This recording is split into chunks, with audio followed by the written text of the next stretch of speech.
Elon Musk and Grimes, of course, welcoming their first child together this week.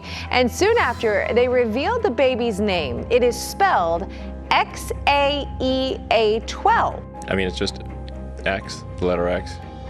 And then the AE is like pronounced ash. Yeah. And then A12 is my contribution. Elon Musk's son has finally spoken out about his father, and his words have sent shockwaves everywhere. No one expected him to break his silence, but when he did, it was something very surprising. The moment his words reached the public, reactions poured in from all corners. Supporters, critics, and even industry experts were left stunned. What did he say that caused such an uproar? And why is everyone talking about it?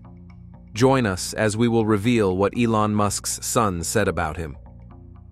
XAA12's unbelievable display of genius. XAA12 might have a name that looks like it came from a high-tech blueprint, but the real buzz around him isn't just about his unusual name, it's about his intelligence. What's more important, rockets or cars? Actually, that's a good first question. Well, I guess they're both important. I guess my career is Mars and cars. People expect him to be smart because of who his father is, but every now and then, he does something that goes beyond expectations. That's exactly what happened on what was supposed to be an ordinary school day. Like any other morning, students settled in for their usual routine, ready to take a mathematics test. Nothing about the day seemed unusual. It was just another exam designed to challenge their problem-solving skills, but hidden inside the test was a mistake, a miscalculation that nobody had caught. Even the teacher, who had prepared the questions, didn't realize the error was there. It was one of those things that could easily slip past someone, leading every student to arrive at the wrong answer without knowing why. It gets interesting from here. Stay tuned. As the students worked through the questions, most of them simply followed the formulas they had been taught. They trusted that everything was correct, but then there was XAA12. While others focused on solving the equations, he noticed that something wasn't right. The numbers didn't add up the way they should. Most kids would probably assume they made a mistake and double-check their calculations. But instead of second-guessing himself, he looked closer at the problem itself.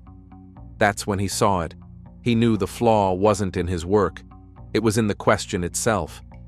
Without hesitation, he raised his hand and pointed out the mistake. The classroom fell silent for a moment. It wasn't every day that a student challenged the test itself, especially with such confidence. His explanation wasn't just a vague complaint about something feeling off. He laid out exactly where the problem went wrong and why it would lead everyone to the wrong answer. The way he spoke, calmly and clearly, made it impossible to ignore. The teacher, caught off guard, took another look at the test, and sure enough, XAE12 was right. The realization sent a ripple through the room. The teacher, still processing what had just happened, decided to consult with the head of the department.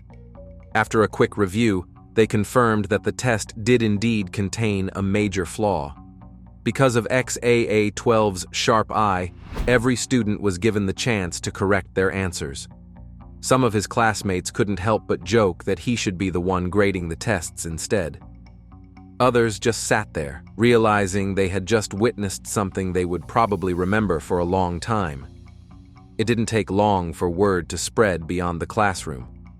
Soon, the head teacher showed up to personally acknowledge what had happened. The moment could have been overwhelming for most kids, but XAE12 remained unfazed. Elon Musk is showing his youngest son, XAA12, all about the family business. As the room erupted into applause, he simply gave a small smile, as if the whole thing wasn't a big deal.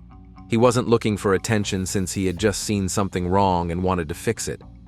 That attitude, that mix of humility and razor-sharp thinking, is exactly why people can't help but pay attention when he speaks. XAA12's ability to spot the error wasn't just a lucky catch. It was a reflection of the way his mind works. He doesn't just memorize information, he understands it. That level of critical thinking isn't something you see in every child. It's the kind of intelligence that comes from constant exposure to complex ideas and problem-solving from an early age, and when you think about his upbringing, it makes perfect sense. Elon Musk isn't just a billionaire businessman. He's someone who built companies that most people thought were impossible. SpaceX, Tesla, Neuralink, every one of them is based on pushing past limits and solving problems that others ignore. Growing up in that kind of environment, XAE-12 was bound to develop a different way of looking at the world. He's being raised in a space where questions are encouraged, where technology and logic are everyday topics, and where failure is just part of figuring things out. That kind of upbringing shapes a person's mind in ways traditional education simply can't. It all boils down to Elon Musk's pattern of upbringing. Get ready for the most epic moment of the video. Musk and Grimes' parenting style. Elon Musk and Grimes were never going to raise their child in a conventional way. From the moment XAA-12 was born, it was clear that his upbringing would be different. His parents are an unusual mix: Musk, the billionaire engineer who dreams of colonizing Mars, and Grimes, the musician who blends futuristic themes into her art. Together, they create an environment where science, creativity, and technology all mix together. Musk has always been vocal about his thoughts on education. He believes the traditional school system is outdated and doesn't prepare children for the future. That's why he started Ad Astra, a private school that focuses on hands-on learning and problem-solving rather than memorization. At least in my opinion, that I see being made in education is that the teachers do not explain why kids are being taught a subject. Later, it evolved into Astra Nova, which continues to emphasize creativity and innovation. Musk doesn't think kids should be forced into rigid structures. He wants them to develop real-world skills, especially in science, math, and engineering. Grimes, on the other hand, comes from an artistic background, but even she has a deep interest in artificial intelligence and technology. She's talked about the need to rethink how kids learn, making education more flexible and suited to a rapidly changing world. So, it's not surprising that XAE-12 is already showing signs of thinking differently. When he spotted the math error in his classroom, he wasn't just following a formula, he was analyzing the problem itself. That's exactly the kind of thinking Musk and Grimes encourage. They don't just want him to be smart, they want him to be someone who questions things, someone who doesn't just accept information at face value. That kind of mindset is rare, and it's even more impressive when you see it in someone so young. Growing up in a home filled with cutting-edge technology definitely has an effect on a child's development. Most kids play with toy cars, but XAA-12 is surrounded by Tesla prototypes. Other kids might hear bedtime stories, while he hears about rocket launches and artificial intelligence. Little X totally stole the show while sitting on his dad's lap as Elon talked about going to space.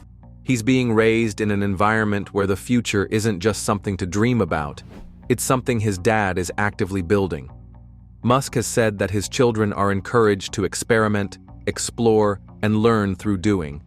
That means XAE-12 probably has early exposure to coding, robotics, and engineering concepts. He isn't just reading about these things in a textbook, he's seeing them come to life around him. At the same time, Grimes ensures that his upbringing isn't just about science and logic. She has said before that she wants him to have a balance between technology and creativity.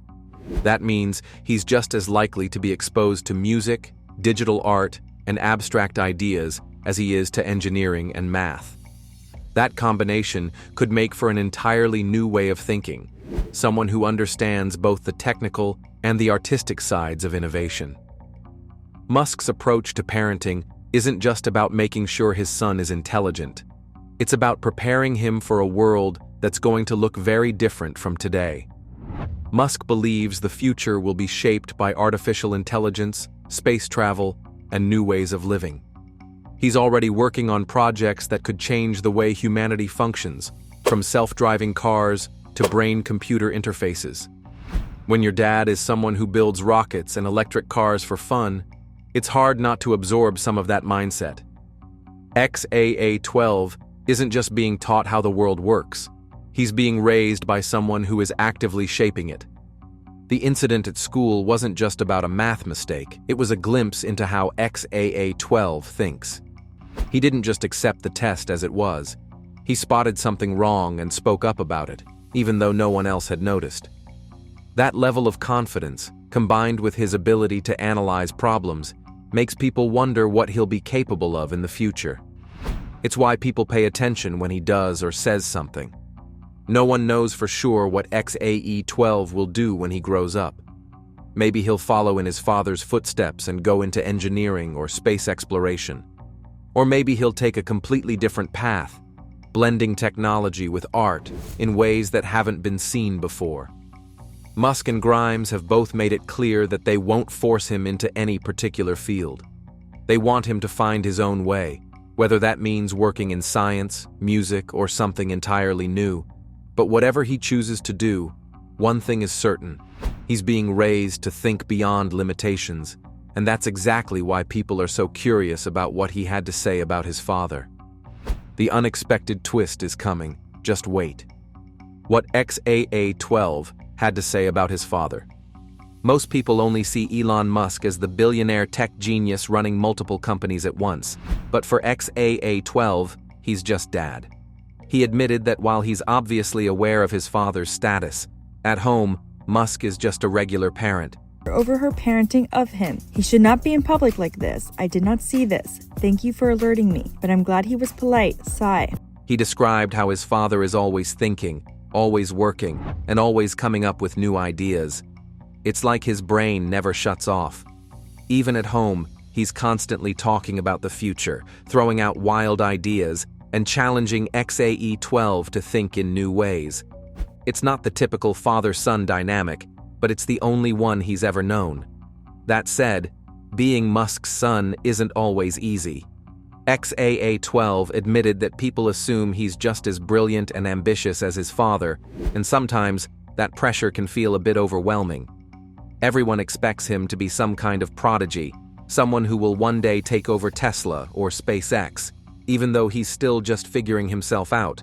But one thing he made clear is that Musk has never forced anything on him. Musk might be one of the busiest people on the planet, but he always takes the time to remind his son to think for himself and dream big. There's no pressure to follow in his footsteps, just encouragement to find his own path, whatever that may be. When asked what Musk is like at home, XAE-12 gave a glimpse into a side of him that most people never see. Sure, he's intense, and his work ethic is on another level, but he also has a playful side. He enjoys watching sci-fi movies, having deep conversations at the dinner table, and coming up with brain teasers just to see if XAE-12 can solve them. Musk doesn't show affection in the usual way, but instead, he connects through discussions, debates, and problem solving. Despite the fact that Musk is often criticized or misunderstood by the public, XAE-12 made it clear that he respects what his father is trying to do. He said that Musk's ability to think beyond what exists now is what makes him different. While some people see his ideas as too ambitious or even impossible, XAE-12 has learned firsthand that taking risks is part of making progress. Seeing his father build things like Tesla and SpaceX has changed the way he views the world. It has shown him that with the right mindset, nothing is truly out of reach. When his words about Musk went public, the internet had a lot to say. Some people were impressed by how thoughtful and well-spoken he seemed, while others started speculating about whether he would eventually step into the tech world himself. Musk, of course, responded in his typical way by acknowledging his son's intelligence, but making it clear that he has the freedom to do whatever he wants in life. Grimes also spoke up, saying she was proud of how much he has grown and how articulate he has become. Linda's unforgettable performance as Sue Charlton captivated audiences worldwide.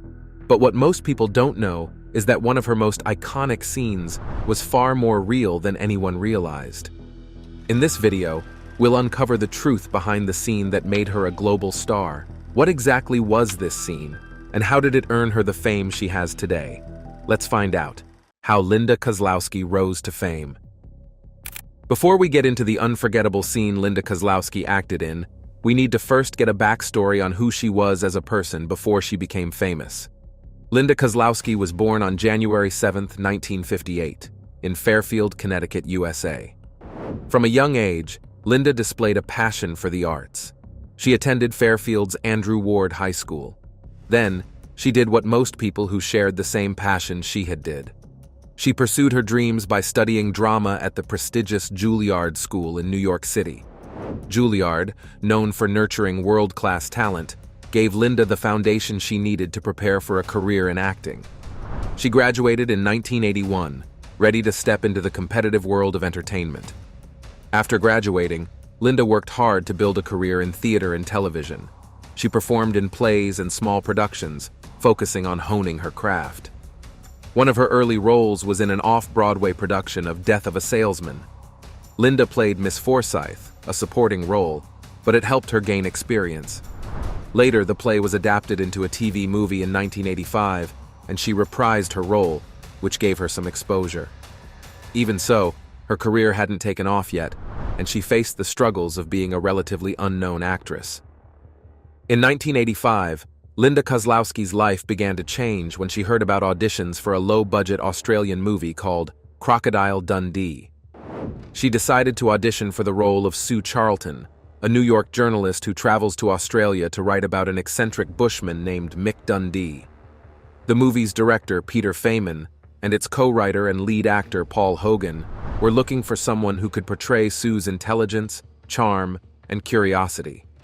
Linda impressed them during the audition, and she was cast as Sue Charlton.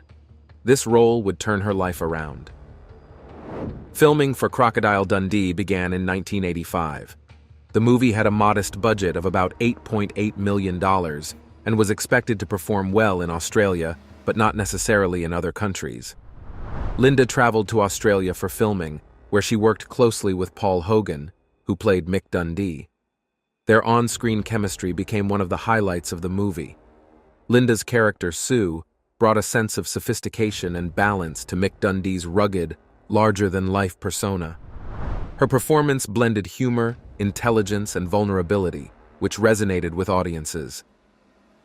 In September 1986, Crocodile Dundee was released in Australia and became an instant hit. The film's humor, heart, and unique depiction of Australian culture. This is the luxury holiday house? Yeah. Caught the attention of international distributors. By the time the movie was released in the United States that month, it had already generated huge attention in the film industry. Audiences in America loved the film, and it became a massive box office success. That's when Linda Kozlowski, who was relatively unknown before, suddenly found herself in the spotlight. The movie went on to become the second highest-grossing film of 1986 in the United States, earning over $174 million in the US alone. Worldwide, it grossed over $328 million. This unexpected success catapulted Linda Kozlowski into global fame. She became a household name, and her portrayal of Sue Charlton was praised for being both charming and memorable. The film received an Academy Award nomination for Best Original Screenplay, and Linda, along with the rest of the cast, gained widespread recognition. As Crocodile Dundee gained popularity, one particular scene involving Linda became iconic. Keep watching to find out what is so remarkable about this scene. Linda's unforgettable scene and the challenges she faced while filming. Like we mentioned earlier in Crocodile Dundee, Linda played Sue Charlton, a journalist who travels to the Australian outback to write a story about the titular character, Mick Dundee, played by Paul Hogan. The scene in question occurs during one of Sue's adventures in the wild. In this particular moment, Sue is standing by the water, enjoying the serenity of the landscape. Suddenly, a massive crocodile lunges out of the water toward her. The tension can be felt as the crocodile snaps its jaws, coming dangerously close to Sue. Audiences around the world were on the edge of their seats as Mick Dundee rushed in to save her, using his bare hands and a knife to fend off the crocodile.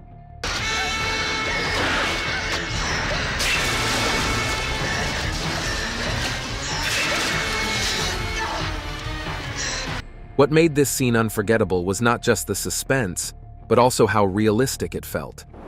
While many films rely on special effects, Crocodile Dundee aimed for authenticity. Instead of using a completely animatronic crocodile, the filmmakers used a combination of real footage of crocodiles and practical effects. For Linda, this meant she had to act in close proximity to a mechanical crocodile that looked and moved like a real one. Even though it was not an actual crocodile, the realism of the prop made the experience nerve-wracking. Linda later admitted in interviews that acting in that scene required her to stay calm and focused, despite the fear she felt inside. Filming this scene was very difficult. The filmmakers wanted to ensure that Linda felt safe while still delivering a convincing performance. Before filming, the crew spent hours rehearsing the timing and movements of the mechanical crocodile. Linda had to repeatedly practice her reactions, ensuring they looked natural and matched the crocodile's movements. The challenge was not only in reacting to the crocodile, but also in maintaining the balance between fear and strength in Sue's character. Sue was not meant to be a damsel in distress, but rather a strong woman who finds herself in a terrifying situation. Linda's ability to portray this duality is part of what made the scene so memorable. That's not all. The filming location made things even more difficult. Shot in the Australian outback, the environment was rugged and unpredictable. The heat was intense, and the crew had to contend with insects, rough terrain, and the ever-present possibility of encountering real wildlife. Linda, who was relatively new to such conditions, found the experience both thrilling and exhausting. Despite these challenges, she remained professional and determined to deliver her best performance. One of the most talked about aspects of this scene is how Linda's reactions appeared so genuine. Her fear, surprise, and eventual relief when Mick saves her felt incredibly real, leaving audiences wondering how much of it was acting. The truth is, even though Linda knew the crocodile was not real, the combination of the environment, the mechanical prop, and the high stakes of the scene created a sense of genuine unease. This authenticity is one of the reasons why the scene continues to be discussed and remembered decades later. The crocodile scene also showed the chemistry between Linda Kozlowski and Paul Hogan. Mick's quick thinking and bravery in rescuing Sue showcased the bond between their characters, which was a central theme of the film. Off-screen, Linda and Paul had already developed a strong rapport, which translated into their performances. After the release of Crocodile Dundee in 1986, the crocodile scene quickly became one of the most talked about parts of the film. Critics praised Linda's performance, noting how she balanced vulnerability with strength. Fans admired her ability to make such a high-stakes moment feel authentic and engaging. The scene also became a cultural touchstone, which is referenced in interviews, parodies, and discussions about iconic movie moments. Now, how exactly did Linda's career progress after all the recognition she gained from this scene and the movie overall? Let's get into it. Linda's career after Crocodile Dundee. After her iconic role in Crocodile Dundee, Linda Kozlowski's career took a different path. She had become a household name thanks to her portrayal of Sue Charlton, but as always, fame came with its challenges. While Linda continued acting in a few more films after her breakthrough role, she eventually stepped back from Hollywood. This decision was influenced by a combination of factors, including her struggle with typecasting, her desire for a more private life, and her wish to focus on her family. Linda's career after Crocodile Dundee included several acting projects, but she found it difficult to escape the shadow of her role as Sue Charlton. In 1988, she appeared in Pass the Ammo, a comedy that showcased her talent for humor. The film was a departure from the adventure genre of Crocodile Dundee, but it did not achieve the same level of success. Linda also reprised her role as Sue Charlton in Crocodile Dundee 2 in 1988. While the sequel was well received and performed well at the box office, it reinforced her association with the Crocodile Dundee franchise, making it harder for her to break into other types of roles. In the early 1990s, Linda appeared in a few more films, including Almost an Angel in 1990, where she reunited with Paul Hogan, her co-star from Crocodile Dundee. The film, a lighthearted comedy about redemption and kindness, was another opportunity for Linda to work alongside Hogan, who was also her romantic partner off-screen. Despite her strong performances, Linda began to feel dissatisfied with the roles she was being offered. She later explained that she often felt typecast and struggled to find opportunities that allowed her to showcase her range as an actress. That same year, Linda married Paul Hogan, her co-star from Crocodile Dundee. How happy were you on your wedding day? I guess the top of the scale. I was so happy I don't remember it. Their romance had blossomed during the filming of the first movie, and their relationship became a major focus of public attention. The couple tied the knot in a private ceremony, but their marriage quickly became the subject of media fascination. By the mid-1990s, Linda did something unexpected. She made the decision to step back from acting. Her final film appearance was in Village of the Damned in 1995, a horror film directed by John Carpenter. While the movie gave her the chance to explore a darker, more intense role, it marked the end of her Hollywood career. Linda realized that her passion for acting had waned, and she no longer felt fulfilled by the industry. She decided to prioritize her personal life, which was becoming increasingly important to her. Despite the challenges of being in the spotlight, Linda and Paul built a life together, and in 1998, they welcomed their son, Chance Hogan. Becoming a mother brought Linda immense joy and a renewed sense of purpose. Her decision to step away from acting was influenced in part by her desire to be a hands-on parent. Linda devoted herself to raising Chance and creating a stable, nurturing environment for him. While Paul continued to work in the entertainment industry, Linda focused on her family, often keeping a low profile to protect her son from the pressures of fame. Despite their strong bond, Linda and Paul's marriage faced challenges over the years.